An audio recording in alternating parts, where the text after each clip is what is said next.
debates on China in US, in the European Union. Last week we talked about the debates on China in Netherlands and France, and before we have been talking about the debate on China in Germany. Today we will talk about the debate on China in the United Kingdom, and before the seminar, which will be moderated by Nicolas de Pedro, I would like to give the microphone to my colleague Henry Strickland. He's called Director of the Resilient Futures. So please, Henry, just welcome to this seminar organized by FAES and Resilience Future. The floor is yours. Thank you, Mira. Thank you very much. I'm Henry Strickland, Director at Resilient Futures. I'd like to briefly introduce Resilient Futures, which is a recently established think tank based in London, focused, as its name suggests, on the topic of resilience. How to build it in our societies and our democratic institutions, how to sustain it over time, given the rapidly changing nature of the world we live in, and anything to do basically with building resilience in our societies. We focus initially at least on social cohesion, anything to do with social cohesion, how to build it and enhance it and develop it. We look at security, and including energy security. And we're looking also at the disruptive effects of climate change in our initial work. So I will probably leave it there just to say that we are delighted to be collaborating with FAES on this series of webinars exploring the influence of China on the Euro-Atlantic situation and debate. So I'll hand back to you, Mira, or to Nicolas. No, just now, I think that Nicolas is as a moderator. We've introduced our panelists, and okay. Just enjoy. And thank you for joining us. Thank you. Thank you very much, Mira. Thank you, Henry. And welcome, everyone. Good afternoon. Well, so today, as Mira has said, we will be exploring how China is seen from the UK. And as Mira has said, this is the fourth in a series of webinars looking at the drivers of relationship with China. And this session, well, we will focus on the UK.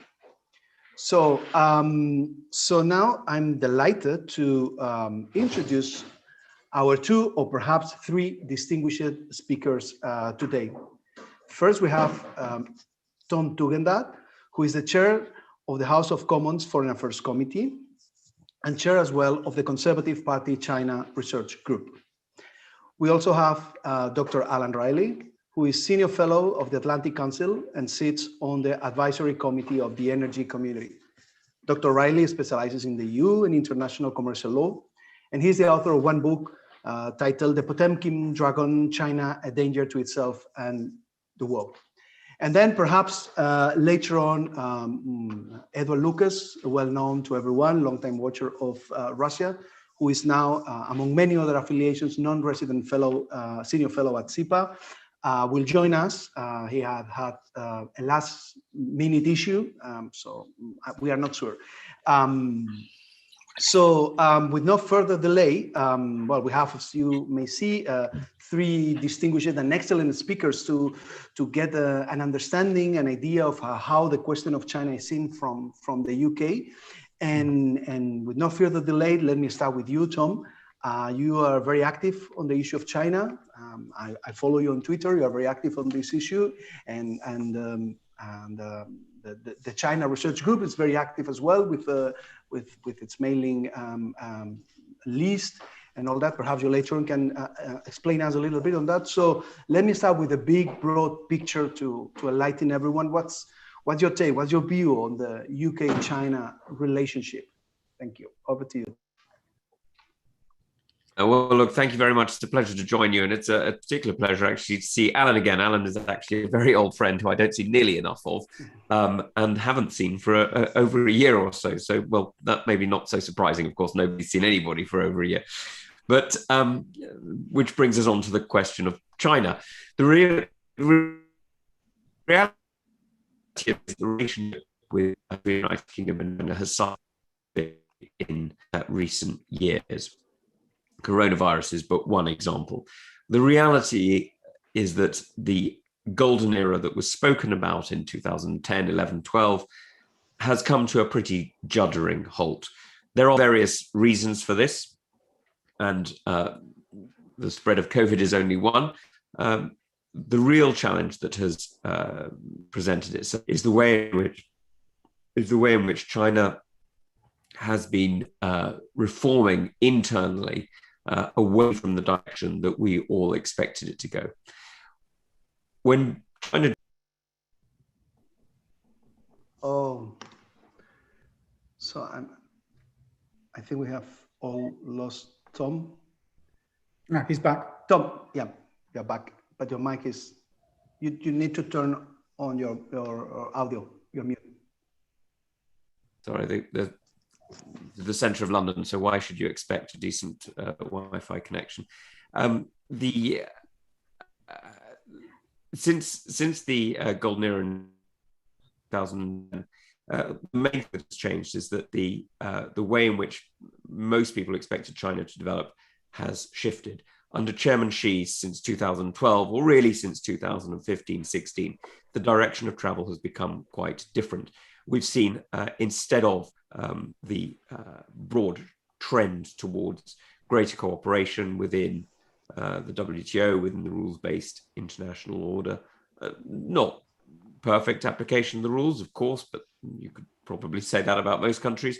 But broadly speaking, within a trend towards integration and a more free market, and one hoped more democratic trend, we've seen a reversal of that. We've seen state-owned enterprises becoming more dominant. We've seen the state taking more control even of those enterprises that were normally private. And then most recently, we've seen the arrest of people like Jack Ma of Ant Group, really making it absolutely clear that there are the gap between public and private, between state and private, is now disappearing. And into that, we've seen the attempt to get into the 5G market in the UK and indeed many other countries, including, of course, Spain. And we've seen a pushback on that. So I think we've seen a remarkable reversal in Chinese good fortune around the world. And sadly, most of it, in fact, I'd say all of it, down to the way the Communist Party of China has conducted itself internationally. The biggest example of this is the wolf warrior diplomacy that has done so much damage to China's reputation around the world, with its attempt to bully countries like the Czech Republic, and indeed with its very now widely reported deception of its claim to offer PPE to countries like Italy, which in fact was nothing of the sort. So I'd say very sadly, the UK's relationship with China has taken a very downward turn. But in that, we're not alone. I think that's true of the whole of Europe and indeed many other countries around the world. Yep, thank you very much, Tom. That's a very good start, and you open up many different issues that we will be addressing over this session. And Alan, now I turn to you. And in your book, you emphasize the Western lack of understanding of how China works. And Tom was referring in his first intervention about these internal changes in China, how China is not really evolving as we, or maybe everyone expected 20 years ago when it joined the World Trade Organization. And I think it could be very interesting if you could tell us a bit about, well, what's your take on that, on what we are missing when we approach and when we see China from the West? Yeah, I think one of the ways to look at this, I think this is actually a British thing, but it's also a thing across Europe and in the United States, is if you go to Shanghai, you look at Shanghai, it looks like a Western city. You've got the skyscrapers, you've got the stock markets, you've got the law courts, you've got the regulatory agencies. you've got the media, it looks Western, but it profoundly isn't. And I think the potential was always, we were hoping for reform, but the potential was always there given the control of the party state. And I think what's very difficult for Westerners to appreciate is the scale of control. And I just ran down a checklist of the scale of state control over the economy. And if you start with SASAC, the State Asset Supervision Advisory Committee, that controls 97 companies. It's assets of 26 trillion. And there are a dozen companies in the top global 50. Then you've got the local SASACs. Every provincial government has its own, 35 provincial governments. You've got, each one has got its own SASAC. Some of them are in the top 500 global companies. And then then with every company in China, private or public, you've got the party committees in virtually every company in China. And then on top of that, you've got the banks. The banks are all state controlled. And essentially, if you don't do what the party state machine says, you're not going to get the finance. And then you've got the chambers of commerce regulating each sector and directing activity, again controlled by the party state machine. And then you've got the organization department on top of that, which appoints effectively the top 5,000 places in the public sector and the private sector, directed by the party. So all the regulators, all the courts, all the university heads, all of them are controlled by the organization department, and it's mirrored at provincial level by provincial organization department as well. And then you've got the National Intelligence Law, which is adopted in 2017. Now it says in there that this applies without geographical limit under Article 7. All organizations and citizens shall support, assist, and cooperate with national intelligence work according to the law and keep secret their knowledge of national intelligence work. It applies very broadly the concept of national intelligence to virtually any economic, cultural, and technological matter in the purview of the party state. And it applies to all foreign nationals and companies in China and to Chinese citizens, companies, and NGOs abroad. Now, the reason, that sounds a bit of a mouthful to take in one go, but the problem you start with is that when Westerners come to deal with commercially or culturally or with a university context, they have just no appreciation of the scale and extent of party state control, and that whoever they're dealing with can effectively be directed to do so. I mean, in the commercial world, one of the really interesting things is to look at strategic plays. So, for example, you think a multi-billion-dollar merger is a commercial deal. And I'll give you an example, which I use in my book, which is ChemChina Syngenta. Syngenta is a big European chemicals company, complex chemicals, life sciences really. ChemChina is a ramshackle conglomerate with not actually any technical ability. In a normal commercial global markets, there's no way it will be ChemChina being Syngenta.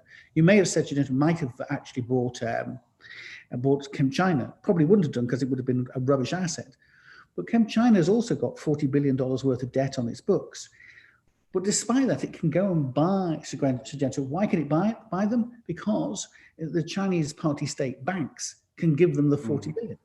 This isn't a commercial deal in an ordinary, in the ordinary sense of it, at all. First of all, you don't get a rubbish, low-grade chemical company buying one of the global top life science companies. And secondly, that when that rubbish grade chemical company has $40 billion of debt, it can't go and borrow another 40 billion. So it's not an arm's length commercial transaction. And I think the problem is that what I see is a lot of regulators and people in the private sector find it very, very difficult to adjust their mindset. They just ignore the underlying absurdity of the situation and treat it as an ordinary commercial deal when it isn't.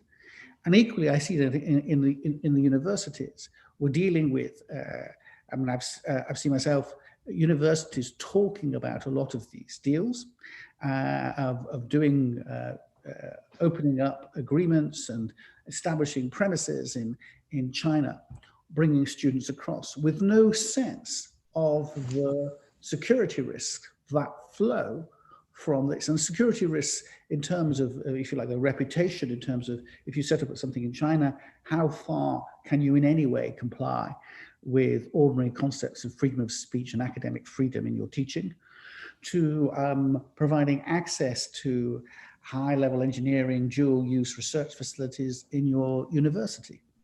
So all of that is, and I think obviously you can say a lot of people, you can criticize a lot of people because you could say this is all greed, but I think actually more substantially it's naivety. There is actually no understanding of what it is you're doing. And I won't tell you the university. I won't give you any names or anything, but I had an interesting conversation with the major head of a university law school not so long ago.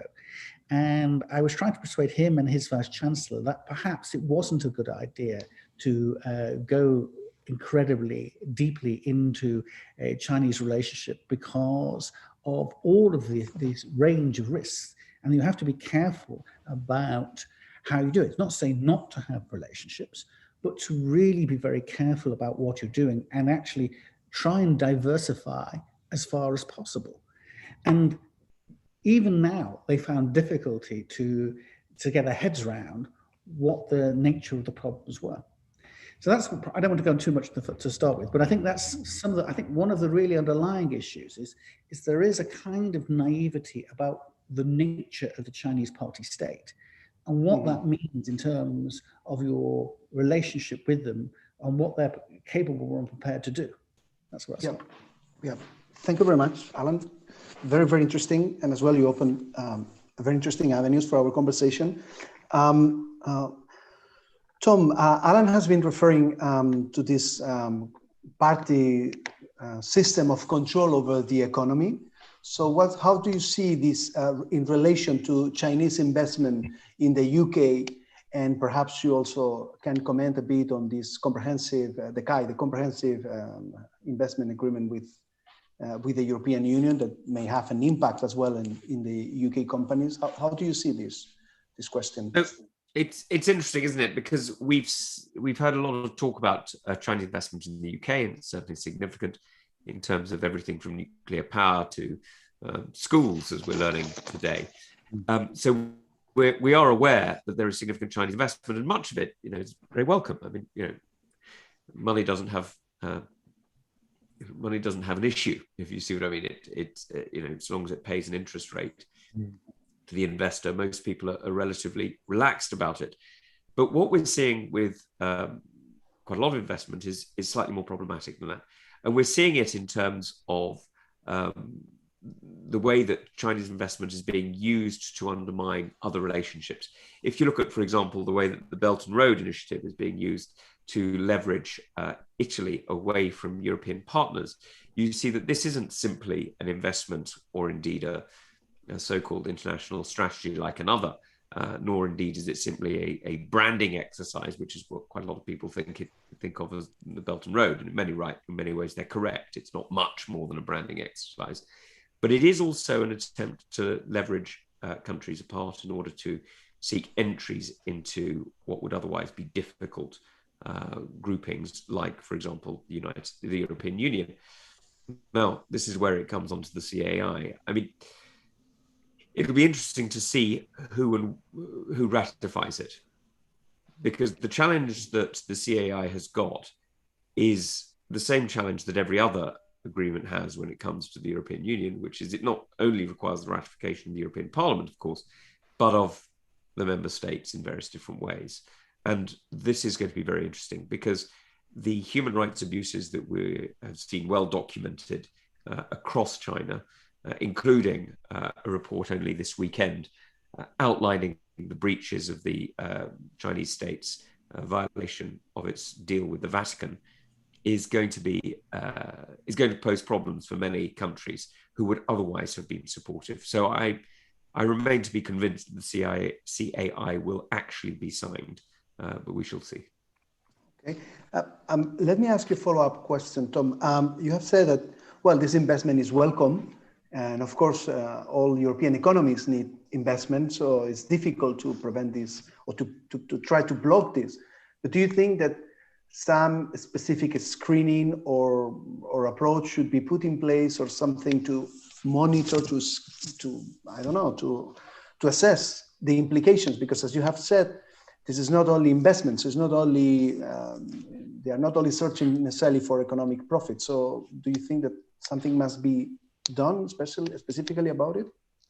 So it's interesting to note that in the last few months, in fact, in October, I think I'm right in saying, maybe it was a little later, but late last year, the European Union introduced measures that many countries have now in place to defend their businesses against different forms of foreign takeover. And the UK is catching up with its National Security and Investment Bill. And I think all of these measures are important. They bring us all basically up to line with the Australians and the Americans who've had CFIUS or various different forms of registration elsewhere. And what they've done is they've allowed us to, they will allow us to defend our industries against takeovers that we think are not in our interest. And the reason this matters particularly now is for the simple reason that we are going through, as everybody is, a very difficult economic period, which is likely to lead, sadly, to many businesses struggling, to some being forced out of business, and to others being exposed to hostile takeovers at a lower than expected price. This is, of course, not true for those businesses that are backed by a state that can issue bonds and therefore raise money off its own credibility. And that will put quite a lot of our businesses at greater risk of state-owned enterprise purchase in years to come, in months and years to come, than has been the case in the past. So that's why I think this matters, and I'm glad that the European Union has very unusually encouraged countries to do that, and the UK is also doing the same. Yeah, actually, over these seminars and what we are saying and what we are seeing, is that, well, there is an ambivalent or dual approach, because there are times when these kind of statements are made in terms of being aware of this kind of investment in our strategic assets, etc. But then at the same time, member states tend to open the doors when they see this investment actually coming. So how do you see this, Alan? What do you think that should be done in terms of this Chinese investment? Because as you said, there is a completely different approach to this issue. It's not, well, they work with different mentality and with different goals. How the UK companies or Western companies should, or government should approach this issue in your view? Well, let me just start with the Chinese investment agreement, the Comprehensive Agreement on Investment Plan. I agree with Tom. I actually think this is going to go down in flames. And I actually think the Parliament may actually veto it. I mean, one of the points about it is, and this goes actually down to the deeper problem of, which I referred to earlier, is this inability to understand who you're dealing with. The difficulty with this is that the idea is that we should give China, or the EU should give China access to the European market in return for access to their market. So this is the concept behind the investment agreement. However, the problem with it is that all Europeans in the EU or outside the EU comply with the rule of law. They have, if you sign an agreement, you comply with the rules and you provide market access. That is not the case in China. I mean, the American Chamber of Commerce a couple of years ago produced a report which said whatever the rules say, they could come up with 42 other ways that you could have your trade access vetoed by various layers of the Chinese party-state machine. So the point is that, okay, you may have these rules which give China access in the EU, but do not give, in reality, whatever they say on paper, access to markets in China for EU companies. And the thing which is particularly worrying is this: the major investor in China is the German automotive makers. And this concern, I think, for a lot of member states will be that this will basically, China, effectively what is happening is that the German automotive industry is selling access to the EU market so that they can have greater access to the Chinese market. And actual real access in China will be discretionary, and it will be for Germany and probably not for anybody else. And I think that's one of the underlying questions about this. That's even before you get onto the issue of human rights.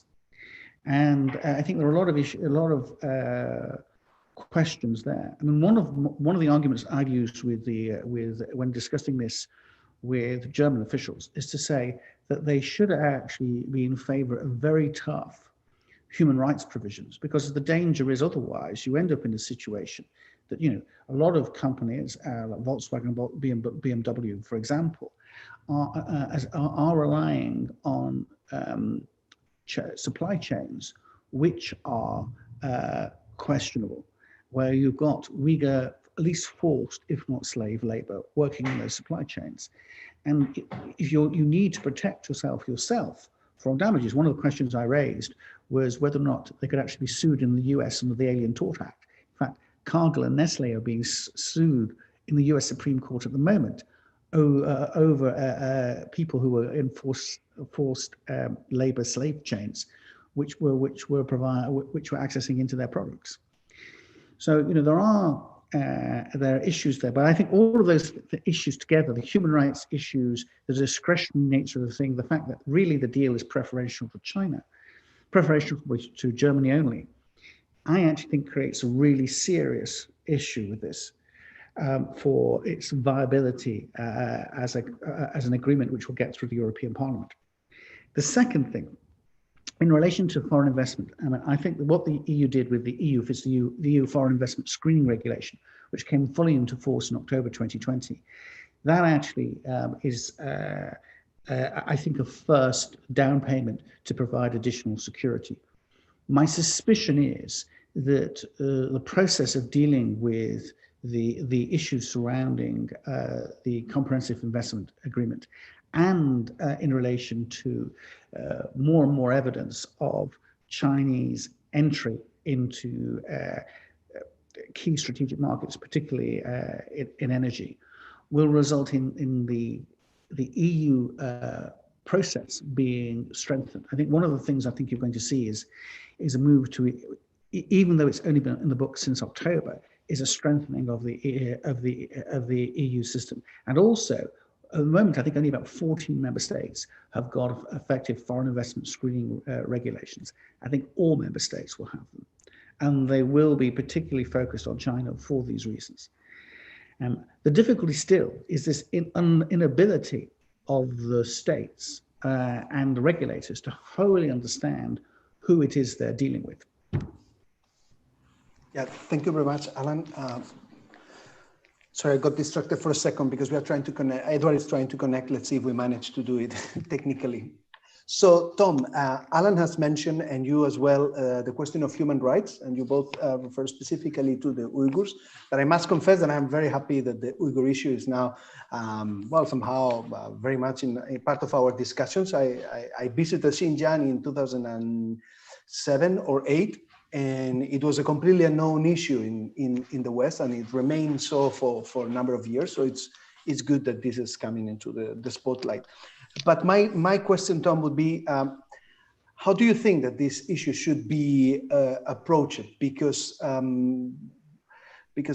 well, I don't know. It seems that we have kind of statements from our governments, etc., but it does not seem to be very effective. So do you think we should change perhaps our approach, or what can be done? Well, I think that the challenge that we've all got is that dealing with China requires so many different levels of engagement. We all know that we have to engage on many areas to do with the environment or to do with commerce in various different areas. We have to engage at the UN, we have to engage at the WTO. It's simply the case that as a very large, very important country, we have to engage with it. But in areas like Xinjiang, I think we need to be clear. And this is where I have to say, I think the BBC has done a very good job in reporting widely on what's been going on. I think the Australian Strategic Policy Institute, ASPI, has done a very good job in reporting on the aspects of what's going on. There are very many other different organizations who've been reporting. In fact, the Atlantic Council, on which Alan sits, has done an awful lot as well. There are many different groups who have played their part in making sure that these situations are understood, or at least better understood. And I think that's really important. But the truth is, this is something where we need to work together. There is no real credible idea that Britain on its own, or indeed the European Union on its own, will have much of an effect on Chinese policy internally in Xinjiang. But allied with Japan and the United States and India and many others, actually we can begin to have an impact. And that's why I think the G7 in Cornwall this year is going to be so important, because getting together and actually making it plain how we view the situation, I think is essential. And Tom, as a follow-up, you mentioned the G7, and there is this idea of the D10, so this group of democracies. So basically the G7 plus India, South Korea and Australia, if I'm correct. What's your take on that? And do you think it's a good idea? And also to expand this group, because, you know, in the last, I have asked about this D10 group in the previous 3 discussions. And the feelings are mixed. People think that, the experts are mixed feelings about the D10, thinking that it might be counterproductive, and it can also reinforce a parallel, let's say, alliance of authoritarian countries. So what's your perspective on this D10? So first of all, I think the G7 is not dead. This isn't the end of the G7. I think the G7 still matters. I think it's still an organization that counts. And I see the D10 as the beginning of the next stage, because I think what we need is not a D10, but a D20 or 30 or 40. What we need is a wider grouping that brings in democracies around the world. Now, of course, it's right that we start with those larger and closer democracies to us. So Australia, obviously, India, obviously, South Korea, of course. You know, it's perfectly obvious that we should start with those 3. But I hope that we'll go further. If we stop at 10, I think, frankly, we've lost the bottle. What we really need to do is to go further, because the reality is that democracies need to stick together, and never more so than now, because what we're seeing around the world is autocracies influencing and beginning to shape the way that the international community works. Look, a number of years ago, China had 1 seat, 1 chairmanship of 1 UN agency. Now it has 4.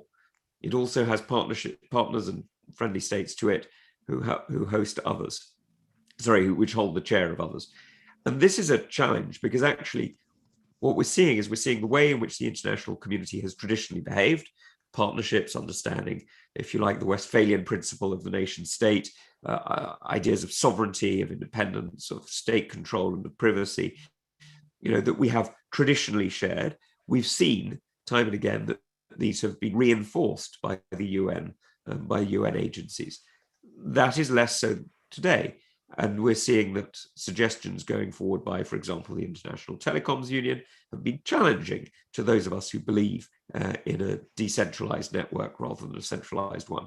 And when we've seen that China has made a very strong pitch for the World Intellectual Property Union only a year or so ago, and it took a huge amount of effort by many countries to resist that, we see that actually this is an ambition and not just a settled state. So I think that the D10 should be the building block for a greater future. And indeed, in our report only a few months ago, Brave New Britain, the Foreign Affairs Committee set out various different ways in which we saw alliances, what we called very lateral alliances. So you'd have alliances around vaccine technology, for example, and distribution, alliances around environmentalism, alliances around the rule of law and reinforcing different forms of norms.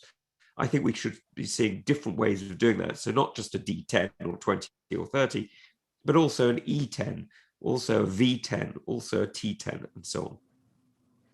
Thank you. Alan, related to this question, this is very much also about the transatlantic link. So the relationship between Europe or the European Union, UK, and the US. How do you see this? The China thing or the China question into this transatlantic link? How do you see this matter, this question? I mean, it's very interesting. If you look at the comprehensive agreement on investment, up until the US election, there was no obvious indication from Beijing that there was any likelihood it was going to be concluded by the end of the year or even the end of next year. And all of a sudden, after the win by Joe Biden, the situation changed pretty dramatically, and I think this was an attempt I think, a rather naive attempt to spike the guns of EU-US cooperation. So I think that is one. I think one element of this. I think clearly the US overall position, of course, the general direction of US policy, it will not change between the Trump and Biden administrations. What I think is in terms of the actual capability and competence will be dramatically better. And I think the ability of Biden to work with the EU, the US, and all the major Western powers to shape a strategy to ensure that our values and institutions, systems, and markets are protected, and to ensure that democracies, wherever they are sustained against what is a kind of authoritarian onslaught. That I think will take place, and I think the D10 is a really great platform to begin to work with that agenda. But I think the US capacity to act and willingness to move on this now is really quite significant. And one of my views about this investment agreement is that I think it will very much fail, but in the process of failing, it will help the degree of transatlantic cooperation. So I think there is a lot there which is possible for us to move forward on. I think there are obviously specific things, immediate short-term things in terms of vaccine production, distribution of vaccines globally, which is something which the EU, US, and UK can work on. But I think there is a much broader agenda.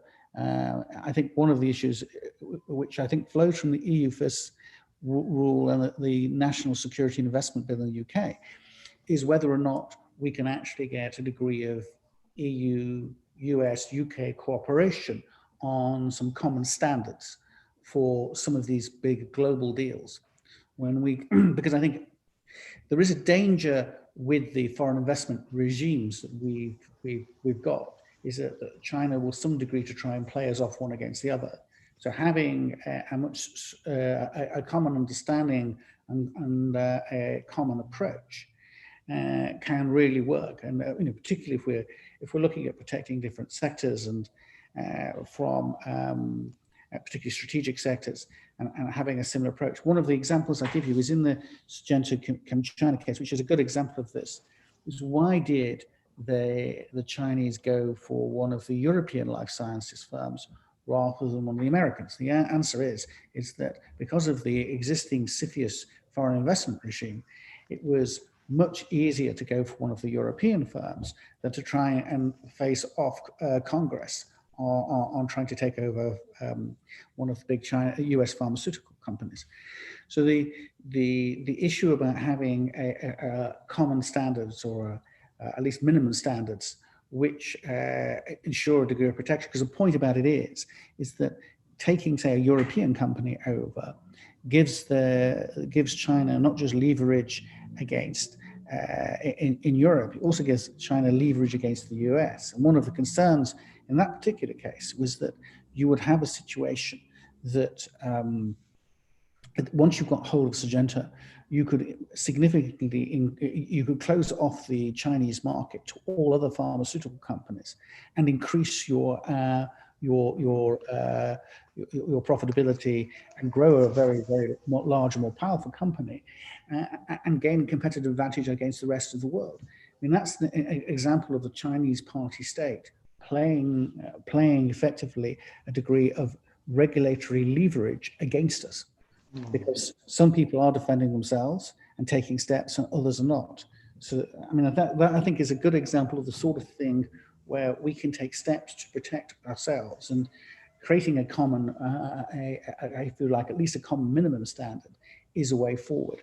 But there are lots of different things. The vaccine one I mentioned, there are, I think the idea of, in terms of exporting, of a modern COCOM, so dual use control for export of goods to China I think is another area where we should look at as well. So I mean, there are a whole series of and there's lots of niche issues, but we can pull all these together and create a common program. And I think the US will be very much pushing on that. And I think it will get a very positive response in the UK and in a number of European states. Thank you, Alan. Tom, what Alan is describing is in this relationship with Washington, it has this clear economic, legal dimension. Oh, great. We also, we have Edward, I hope you can hear us, and I will turn to you, Edward, give me a minute. So, Tom, but it also has, let's say, a hard security military dimension. Now NATO is going through this NATO 2030 reflection, and China is clearly part of this discussion. And now we are seeing that there are many initiatives at various think tanks. Edward Lucas, for instance, is coordinating one at CIPA related this transatlantically and how to better approach China. So what's your take on that, Tom, related to the role of NATO and the role of the UK in the Indo-Pacific? Do you think that the UK should really invest in having this, capacity to project this power and being present in the Indo-Pacific? What do you think? So I think we've seen a change in NATO in recent years. NATO is not just a military alliance, but it's also a technological alliance and also a disinformation alliance. And we're seeing that evolution extremely. Is that I would encourage our Bulgarian allies. We're seeing that change in the way that NATO is responding, both, of course, to the obvious threat from Russia, but also to other states around the world as something that is updating and injecting energy and life into the alliance. So I think that's extremely positive. I think the question about the Indo-Pacific is an interesting one, because in conversations with Japanese colleagues, I have regularly been asked when the Queen Elizabeth or the Prince of Wales will be sailing into Japanese waters, when she will be joined not just by US Marine Corps F-35s, but also by Japanese Self-Defense Force F-35s, so that we'll have planes flying off both of them, planes from all three countries flying off the same platforms. We see this time and again in different ways, the request for the UK to be more active in the Indo-Pacific, as well as the request for other NATO powers, and I'm sure including Spain and France and others, to be more engaged. Yeah, that's great, Tom. Edward, I don't know if you can hear us. Can you hear me? Yeah, I can hear you. Hello. That's excellent. We can hear you very well. That's excellent. So, well, we already have been discussing for a while already, but it's great to have you here. Thank you very much for the effort. We really appreciate that you're joining us, despite of that you had a difficult day with your personal stuff. So perhaps, Edward, you could share with us, how do you see, in general terms, or the broad picture of the West dealing with China? You published one excellent paper that I recommend everyone to read about a China strategy. That's something that the UK and everyone else probably needs. So perhaps you could let us, everyone, know about what your proposals, your assessment and your proposals in that paper. Well, thanks very much indeed. And I'm sorry for the technical difficulties. I'm wrestling with the internet in the far southwest of England, where these things are not as simple as they should be. So I edit the weekly China Influence Monitor, which looks at Chinese influence operations all over the what we call the westward footprint, which is everywhere from Central Asia through to the Atlantic. I'm also working on a compare and contrast on the Russian and Chinese disinformation operations during the pandemic. And I've also been I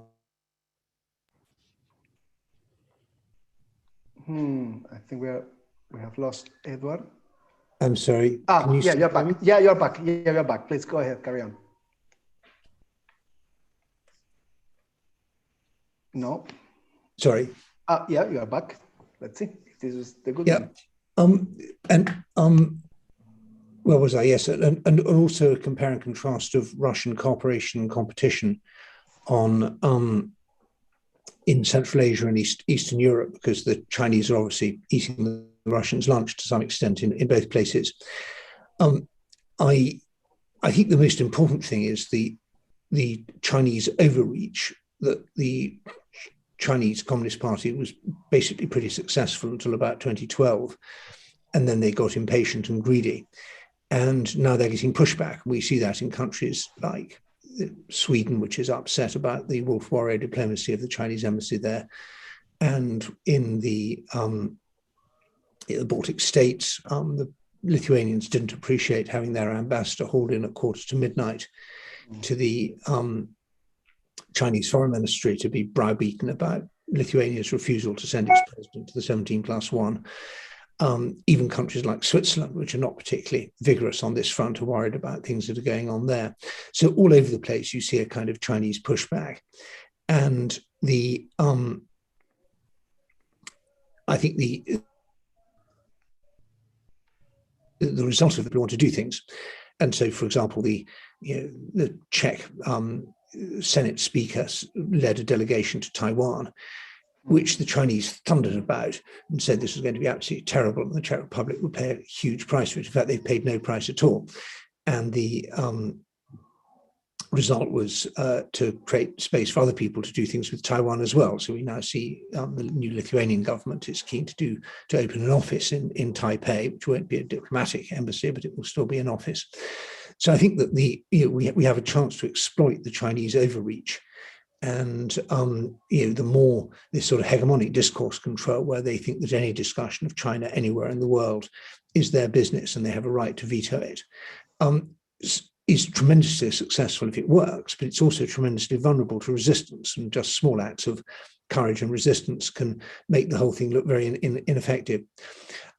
I do apologize. I've got a number of issues at this end, so I think I'm going to stop there. I'll carry on listening to the discussion and hope to maybe jump in again towards the end. Yeah, thank you very much, Edward. And it's very interesting. You also referred to the Tom also referred before to the wolf warrior diplomacy and how it, well, to be honest, I think it was good in terms of a wake-up call to many. So many opened their eyes in front of this activity that was unknown, particularly in Western Europe. And you, Edward, refer also to this China Influence Monitor that I recommend everyone to subscribe to, because it's very interesting. Against Poland's regional hub for LNG. And so on, and of course the key player here is Germany, given Edward, Biden's administration kind of sorry, we're hearing something. The relationship with Germany. It is not the webinar. Yeah, sorry. So Tom, perhaps you could let us know a bit about the China Research Group, which I think is very interesting, and I'm sure that it will be very interesting for the Spanish, not only but specifically for the Spanish audience, in terms of what it is and how it works and what are the goals. I think if you could let us know a bit about that. Sure. Well, the China Research Group is just basically a way of sharing information. It's not very much more than that. Everything we do is public. We realized pretty early on that the chances of us being able to keep anything secret from those who might want to break in was very slim. So we haven't bothered with that. What we've done instead, we've made everything public. So you can sign up for our newsletters, chinaresearch.org, and just go on there. You can sign up for our daily or weekly newsletters, or both. And of course, you can follow us on Twitter and all the usual places. And what we're trying to do is to invite guests to talk about what's going on in China so that we can have a better understanding of the situation that we're dealing with. Now, we're not trying to shape people's opinion. What we're trying to do is to inform. So we have some people who speak in what you may think of as a more pro-Chinese engagement way, and others who speak rather more against. The idea is that we basically have the debate, and we'd very much welcome anybody, I mean, quite literally anybody, to get involved. And if there are members of the Spanish Parliament who would like to get involved, please get in touch with me, and I'd be very happy to hear from you. Yeah, that would be great. I will do my best to put you in touch with those members of our parliament. But I think it's what is interesting. I think in this regard, maybe the UK is slightly ahead of Spain, not necessarily others, but definitely ahead of Spain. but it reflects that there is a lot of activity going on related to this. So it was like a wake-up call in the last year or 2 years, as Alan was also mentioning. So do you think, Alan, that we will get rid of our naivety anytime soon? Because clearly there are activities. There are also there are a number of initiatives trying to increase our understanding of China, but at the same time, there are very strong interests, and investment and money and trade is a very powerful driver. So what's your perspective? I think it's very difficult. I think it is very difficult. But I also think that, I mean, in many ways, the Chinese have helped. I mean, the whole, as Edward was saying, the whole wolf warrior business, the actual threatening of states. I mean, I know in Southern Europe, you've got a whole series of energy companies where China has been taking minority stakes across the way, all raising questions and concerns. I also think it's difficult to, even if you don't understand what the structures in China, it's difficult to ignore the issues to do with Hong Kong or the Uyghurs or the Australian trade ban. All of those things, I think, have an impact on a sense of wariness. And in many ways, it's Xi's very way he's been behaving and the way he encourages officials to behave, which actually has begun to question a lot of the, has actually brought a lot of more questioning into Western policy circles and in business, which didn't exist 5 years ago, never mind 10. So I think that is creating a degree of change. Now, there is, of course, the issue which we are going to have to address, which is that coming out of this crisis, there was, as Tom said, there's potential for significant numbers of businesses going to the wall. How on earth is that going to, you can see an opportunity, at least for China, to step in as a savior.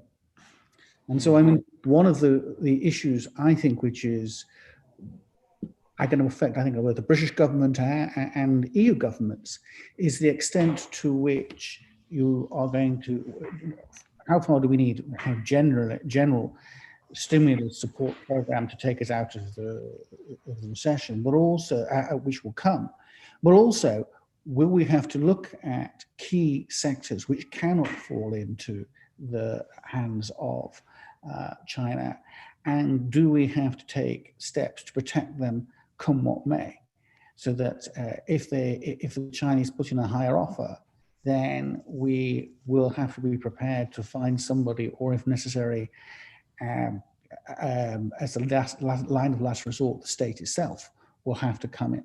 And that also kicks into the issue to do with foreign investment regulations, that they will become, they will, one of the suspicions I've got is that those regulations are going to be tested really severely in the first year or two after the end of the pandemic, and with the withdrawal of support measures as well.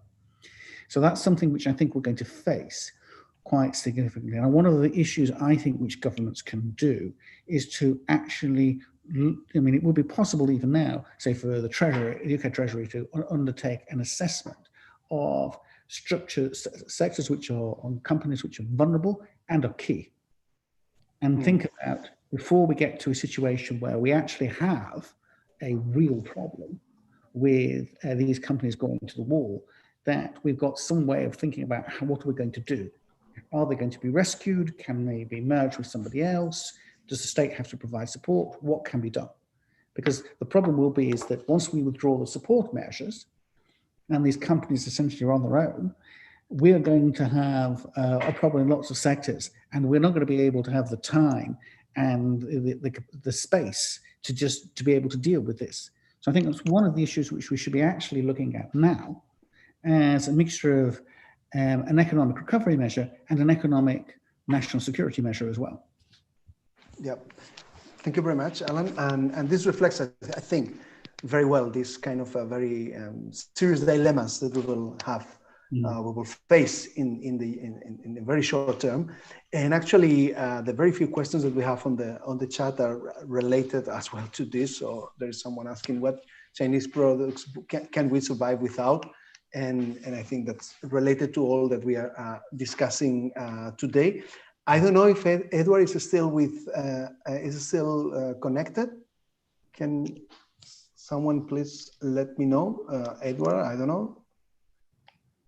No, it doesn't seem so. Yeah. No, I think we have lost Edward. So I think we should leave it here because we are pretty much on time. And I want to thank you both, Tom Tugendhat and Alan Riley, for your excellent insights, for sharing it with us. It was very fascinating and truly enlightening and truly useful discussion. And I really appreciate your time that both accepted our invitation, and I must be very grateful for Alan, who accepted with very short notice due to this unexpected issue that Edward unfortunately had to deal with today. So thank you very much both. I hope we will keep this conversation going. And our project is very much connected or very much in line with what the China Research Group is doing. So I really hope that we will find areas of further cooperation. And I think this could be mutually enriching, and this dialogue and cooperation between the UK and Spain, and we will be definitely delighted to contribute to that. So thank you very much both, and thank you very much everyone, and thank you very much to our audience, and let's meet again next Monday when we will be specifically discussing about China's sharp power. So we'll